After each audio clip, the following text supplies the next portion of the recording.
I'm Alex Del Sordo, and this is our first video breakdown of an incredible event in the Masters Men's category. And we're taking something from ESPN here, and we're going to be spending the next 25, 30 minutes interviewing individual athletes. They're going to be coming on our show over the next couple of minutes. But we're also going to talk about the athletes and bring CJ, who's usually behind the scenes. We're going to bring him in, and we're going to start talking about the Masters. So CJ, you know, this is a really hot field of competitors. We have guys as early as 40, right? Some of the are at 40 or 41, like Cam from Australia. Cameron, 40 years old. But we also have guys that are 86. I want your opinion on what you think makes this so competitive. Like, what makes this category one of the most competitive events in our tournament? I usually sit and whisper sweet nothings in your ear while we're doing this, and so it's interesting to talk about it in person now. But I think what makes it the most interesting thing about this event as a whole is Cam just turned 40. You've got guys who are 68 and 72, and in a few minutes we'll talk to that 72-year-old guy, Graham, and these guys all have a chance. You know, the way it's been set up. Yeah, the way it's been set up, it is set up so that it is fair for everybody, and it's not the traditional handicap. It's a handicap we feel is appropriate for this. You know, that gives let me talk to you about that. So, you know, we got a lot of people, and you know this. There is not a single universal approved handicap system in this event, and you know, I don't know if it's our job to find it, but I think that after this tournament, we're gonna have a better understanding of really what makes a handicap work. Honestly, we could have gone no handicap, and we would have had the same amount of support and the same amount of comments.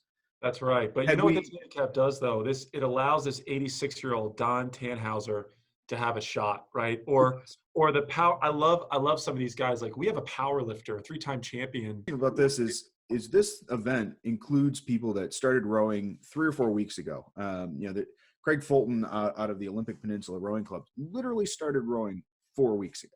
Unbelievable. He's in this event. You know, you look down the list in the bios that we've compiled ahead of time, and we've got guys who rowed for the Navy in the 80s.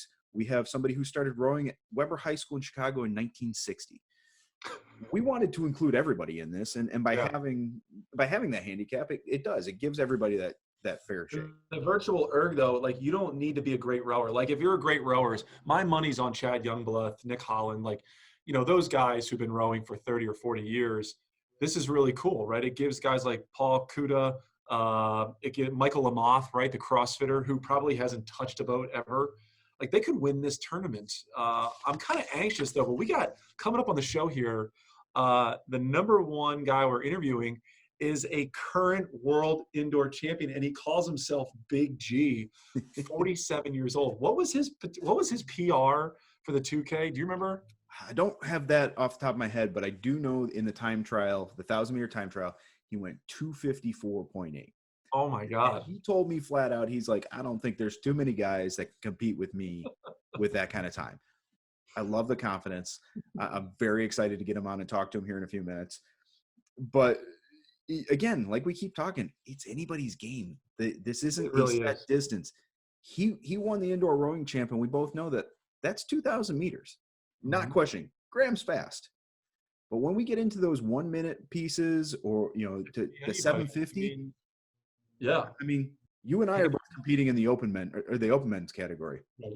You and I don't deserve to compete in the same category, but this race set up this style, I can still hang in there for a minute against some of these guys if I can get it to that round. That's right. I mean, it's obvious as you get older, you don't have that much juice, right? You have the endurance, you still have the endurance, but you can't drop 125 splits in your 70s, or unless you're a freak of nature, which we have a couple freaks of nature. I mean, look at Graham Spittle, for God's sakes. The second guy coming up on our interview, he's 72 years old and still is the British world champion in the 2K. He went 322 in his 1,000-meter piece. What did I go, 314? I went 314, and I'm 34. Like, come on. That's wrong. I hate to even admit this, because I fully intend to talk trash to my opponent when we talk to him tomorrow. But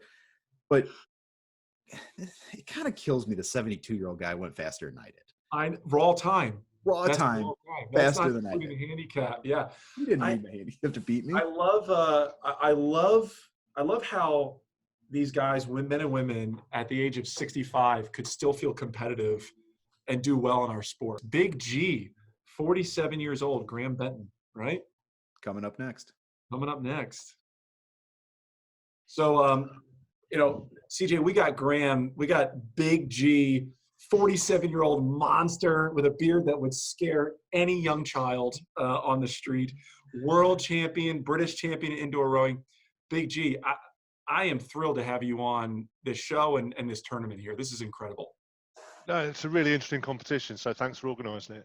Yeah, you're very welcome. Now I got 5 questions, just like everybody else we're going to ask. Where do you live? Who do you row for? How long have you been rowing? Give us your quick background. Okay, so I live in London in the UK. I've been rowing on Ergo since I started late. I started when I was 29, but that's still quite a long time ago. So that's about 18 years. And I row for a team called the Mad Team. A name we came up with about 15 years ago when we did a 100,000 metre relay record where we kept the split 1:15 for 4 hours. We're not doing it again. There was 10 of us. Graham. Well, no wonder your team name's the Mad. I mean, come on. Yeah. I want to vomit in my mouth, Graham. So I'm never doing it again. What is your PR? What is your best 2K of all time? 5:42.5. And how long ago did you pull that score? 2007. Wow. Okay. So in our tournament here, we got a bunch of distances. Graham, what is the best distance that you would say, oh, I got this one. This is mine, locked up, easy? I probably like the sort of mid distance, like 750 to 1.5K. We used to race a mile, and that was my sweet spot. That was like 1,600 meters, which was pretty sweet. But yeah, those 2 rounds are probably my best because 2Ks are a bit daunting. There's something special about a 2K or all the very close variants you've conjured up for us. Now, you've said to me privately in a message that you feel pretty good about where you stand in this tournament, but got to tell me, you've looked at the names at this point. Who's your biggest competitor? Yeah, I don't know. There's some names in there I don't know. I think there's some potential to come unstuck in the minute because that's where the CrossFit guys will probably be at their best. And yeah, it's a specialist event a minute. So that wouldn't be my strong point. And I think there's a pretty pacey guy potentially lined up for the semis if I make it that far, who's a similar sort of 2K to me, I think. So we'll have to see. But I think he'd be over 750, which I'd probably rather race him over 750 than 2K, to be fair. So I might be okay with that. This handicap system that we have here really evens the playing field. Having looked at the handicap system, if you have, I mean, how do you feel that does that make it more difficult for you to do well in this tournament? No, I think it's quite. I was worried about it when the handicap came out, or when you said you're going to do a handicap, because it's a difficult thing to get right. I think I've done all right, to be fair, but I'm quite old and still quite quick, so I do all right. It's the really kind of old guys you've got to worry about because there's some of those guys can still be really quick over the short distances. So I've got potential to meet like a 76-year-old over a minute. I have no idea what he's going to do, right? He can still be pretty punchy over a minute at that age, and the handicap might work well. So it's difficult to suss out. So your chances of winning, what do you think? I mean, how strong do you feel of winning this thing? No, not bad. Yeah, I've got some pedigree. I did have 2 months off because of a back injury, so I'm only about 2 weeks back on the ergo. But I was on the bike the whole time, so I'm pretty fit. I've just got to find some sharpness. So as long as I can get through that minute, I'm hoping I'll race myself into a bit of form. CJ, what's funny about this stupid sport of rowing that we have is that like nobody is outright saying, I'm going to win this thing. Everyone's really calm and like quiet about it. Well, what we think and what we say, but there's definitely some unfamiliar names there, right? For years I've raced against the same people, and you know kind of where you are. And 2K people generally do what you expect, but these are like 5:58 or a 6:04 or a 7:50. It's all completely unknown territory. So I think it's all still up for grabs. Well, and especially, and this is a little bit above and beyond some of the other interviews we've done, but, to get your perspective on this, these guys over 2,000 meters, them over set distances. You haven't competed with them over distances that change week over week over week. No. What do you think about that aspect to this tournament? Oh, it's interesting. Like every session, you kind of feel in your way. And also just, we're all in lockdown, the aspect of doing it at home. I've been racing for 18 years. I've never done a 2K at home. So I've got to get used to doing that, because it's horrible, right? You need someone looking over your shoulder, or someone, either a coach in a time trial or 1,000 people watching in a stadium to actually make you do it, because you don't want to do it, you want to stop. So that'll be that bit, but I've got to get used to that, because that's where probably the races are going to be for the next however long, right? So the British champs at the end of the year will probably happen in this bedroom. So I've got to get used to that. So it felt like a good way of putting myself through potentially 5 almost 2Ks in the space of 7 weeks. So thanks, guys. Very welcome. Now, last question. And I'm not going to say pie in the sky, because you were the #1 seed going into this thing. What are you going to do with the prize money, Graham? You win this thing. What are you going to do with a couple $1,000s in your pocket? Well, I'm meant to be moving out. Well, I was meant to be moving house before the lockdown. Then it all fell through, and now it might be all back on again. So a little bit of extra cash would definitely come in handy over the next few months, I'll tell you. But is it a barber too? Yeah, I think when I eventually get let out, I'm going to splash out on a decent barber to see what he can do with this mess. So but, having been in erg races for the last 20 years of your life, like, does the money aspect make it more interesting and more exciting for you? Yeah, it's basically the first time there's ever been a tangible prize, really. Sometimes there's little goodie bags and things like that, which you get used to racing for, and a lot of the time you're racing for yourself. But yeah, it definitely caught the imagination. And it was good timing for me coming out of the injury, something a bit different. Just thought it's a good way to get used to pushing myself at home. So you got last thoughts on the tournament. Here's your chance to talk to the competitors and say one last thing before the end of your interview. I'm not going to lay down any smack talk or anything, if that's it. But no, I just think enjoy it. It's a great event. I don't know about you, but I'm sure we're all googling each other and trying to figure out what we might have to do in each round, right? Some people, there's an abundance of information. Others are a little bit trickier to find out. So just do your best, enjoy it, and be rest assured that it's a different event for all of us. It's different distances for all of us. So if you do your best, particularly over those shorter distances, I think we'll see some upsets.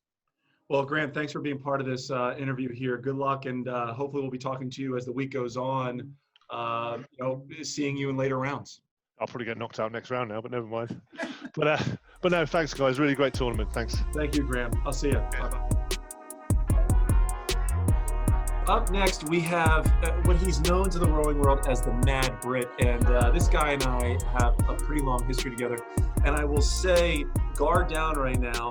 When I met Nick Holland for the first time, the dude literally rode circles around me at Benton Boat Club, and now he's competing in our tournament. Nick, you are a #1 seed at 60 years old in this tournament. Tell the audience, where do you live? Who do you row for? And where do you, and what club do you belong to?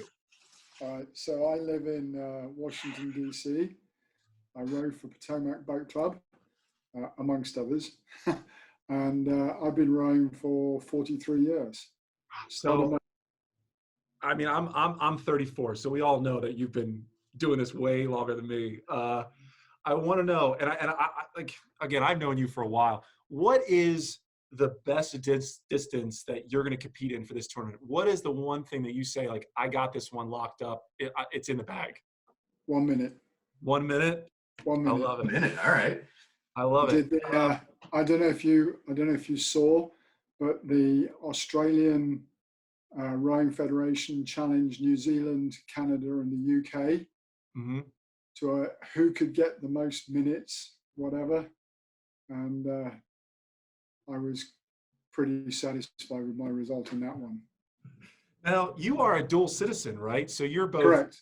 So here's the crazy thing. Today, we're interviewing nothing but British people for the Masters. Yeah, yeah. And you got Benton on. I saw you talking to Benton either earlier or later, and man, that scares me. I mean, him in the lineup scares me. So you're, so CJ, actually, I can't wait to hear this question, hear his answer. Who do you think your biggest competitor is, Nick, going into this tournament? I guess I've just answered that already, haven't I? BB, Graham Benton. CJ, when would he see him? Would he see him in the final if he? You would have to see him once he got to the final. Yeah. That it would take a ways to get. It's way too far for me to be racing him in the final. If it was a minute, I'd be in with a shout. but not over.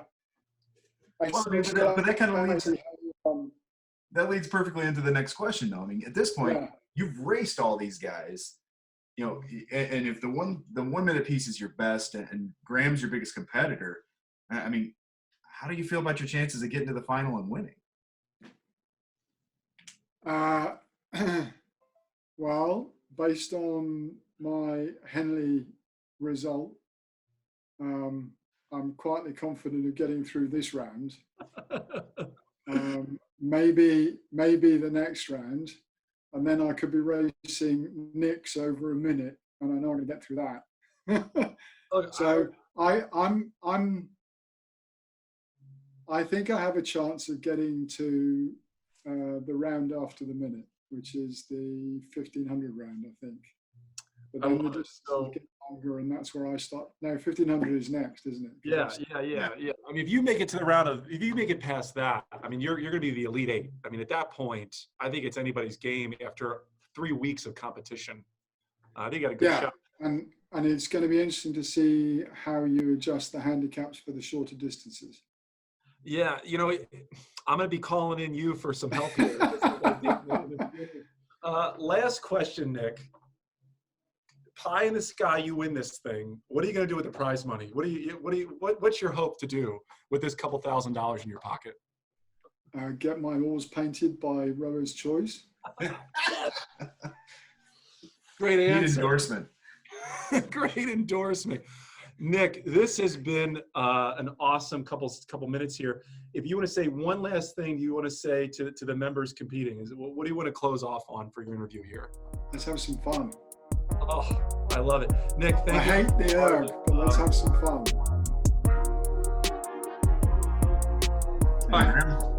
And Graham, welcome to the show. So we had the Mad Brit just on, Nick Holland, and I got to tell you, the guy brings the heat. 60 years old, still pulling incredible scores. But you, sir, are a world and British indoor champion. So I am thrilled to have you part of this. My pleasure. So we're going to do all interviews with the same 5 questions. So I want to tell the audience, where do you live? Who do you row for? And how do you spend your day rowing? Okay. Well, my name's Graham Spittle. I live in Islington in London, which is north of the Thames in London. My rowing club is the Lee Rowing Club, which is about 3 miles further north from here. And they've just started getting back on the river. And how long have you been rowing, Graham? How long have you been doing? It's about 1964 or something like that. Just a couple of years. A long time. Just a long time. Wow. So that's impressive. So out of all the distances that we have in this tournament right now, which would you say is the best distance for you and your style? What are you looking forward to the most? Goodness. Well, I quite like the 1 minute. Otherwise, probably the 10K. Quite like 10K. You like 10K. So 10K. Good thing is you're not doing a 10K in this tournament, but you're doing a 1 minute piece. So that's I like that. Now, who would you say is your biggest competitor going into this tournament right now? Me, probably. Yeah. Yeah. All right. I appreciate that. I mean, Graham, you are a #1 seed in this tournament, I believe, right? CJ, is he #1? He's a 2 seed. I guess it's because of the handicap. Is that right? Yep. Now, CJ, I know you got a good question for him, so go ahead, give it to him. Well, you know, kind of based on what we're talking about, and especially if you're your biggest competitor, I want to know what your chances are of winning. How do you feel against the rest of the field? Well, I don't know the rest of the field, unfortunately. They're not buddies of mine that I know of anyway. It was difficult for me to see on my iPad the actual sheet of competitors. It didn't all fit in the screen and blah, blah, blah. But I don't know. Well, I'm gonna point something out. So you got Graham Benton, right, who at 47. Oh, he's right. Champion, so you're going up against him. But I think you also have Nick Holland, who's 60 years old. CJ, what was his raw time for that piece? Nick's raw time was 3:07. So, I mean, you've got a lot of speed here, Graham. Is it safe to say that the other Graham still in England is your biggest competitor? Oh, I would think so. Yes, yes. If you're, I was thinking more within my age group, but if you're talking overall, then Graham, I think, would be the man to beat. So last question. This is an easy one. Pie in the sky, you win this thing, and you win a couple $1,000. I think it's. So what are you going to do with the money? What's the plan? What are you going to do with the prize money? Well, I do need a new seat on my my C2. It's seen better days. I didn't notice till I stood it up the other day and thought, oh, okay, I better get a new one. I love it. The old guys in the tournament, they just need these little things. That's all they care. Worried about a seat. They're all worried. Whatever. The other that we lost one of our stalwart ladies from the club a month ago, I guess now, from cancer, Sally. And they've set up a fund for helping to get probably older, more mature rowers back into rowing and to help them overcome the challenges that they might face to achieve that. So I'll probably put some of the money into that. Well, that actually gives us, there's a story there. I appreciate that story. So Graham, we keep all these interviews just to a couple minutes. So here's your chance to say one last thing to the competitors and the people watching the tournament. What do you want to say to all of them? Be gentle, yes. You have one of the top times in the whole thing, and you're worried about them being gentle to you? Yeah, geez Louise. I mean, you're a favorite. You're a favorite. Well, Graham, thank you for being part of this tournament, and the rest of the people watching this. They're going to be tuning in each week to see how well you do, and I hope to have you on the show next week if you advance, which I got to say your chances of advancing are pretty strong. So thank you for being part of our interview. Thank you. Thanks, Graham. Awesome. Cool. Well, CJ, I got to tell you, I thought that was pretty fun having Nick Holland, the Mad Brit, and Greg Spittle, two guys that could very well win this tournament. What are your thoughts moving forward here? I mean, after hearing what they had to say, where's your head at with this? I think it's fun the way we started this off, the fact that we had, not only did we do the British edition first, but we had the old guys. We had the 72-year-old, we had the 60-year-old. You know, we're really getting going on this, and it's going to be exciting to talk more to these athletes and especially the other divisions as well. So more this week, and those watching, we're going to have a few more Masters men come on, and we're going to start to paint that picture, tell the story of how these athletes are training, preparing for these distances. And these guys both said, contradictory to what I thought, the 1 minute piece was their favorite. I was surprised. I thought they would give me something longer. I thought they would say, oh man, the 6 minute piece is all in, but it just seems like rowers are lazy people and they just want to do the the minute distance. I don't know. Maybe I'm the old guys just want to do it quick. They want to get out. Yeah. And now next up, CJ, and for the rest watching, we're going to be talking to the Masters women's category next. Hope you enjoyed watching another edition of Rower's Choice Athlete Profile Interviews.